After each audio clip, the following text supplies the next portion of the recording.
আমাদের এদিকে এই সিজনে প্রচুর পরিমাণ কাজ করা হয়, বিশেষ করে ধান লাগানোর সময়টা থাকে আর কি।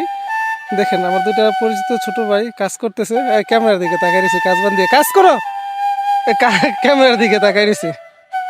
এদের সাথে একটু কথা বলে দেখি আসলে এরা কার জমি কাজ করতেছে আর কি কাজ করতেছে। একজন তো অটো চালায়, ওই ছেলেটা অন্য কাজ করে, ইলেকট্রিকের কাজ করে বোধহয়। যাই হোক, এদের সাথে একটু কথা বলি।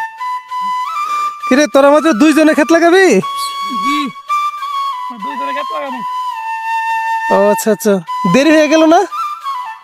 আমতে ক্ষেত লাগানো নাকি করে আমরা যে সাপ করাই যাবে, সাপ করা সেটা আমরা ক্ষেত লাগাই। মানে আনছে ক্ষেত লাগানোর জন্য, প্রায় না এখন সাফ করাইতেছে। জি, সাপ করাই যাবে। তোরা কবি আমাদেরকে পারিশ্রমিক বাড়াই দেন। বাড়াই দেবে না, 5 ঘন্টা ডিউটি, 5 ঘন্টা 500। আচ্ছা আচ্ছা, রোজ রোজ 500 টাকা 5 ঘন্টায়, প্রতি ঘন্টা 100।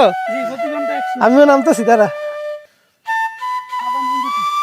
আচ্ছা, এই ডিরে সমান করা লাগবে না, এখানে পানি যাবে না।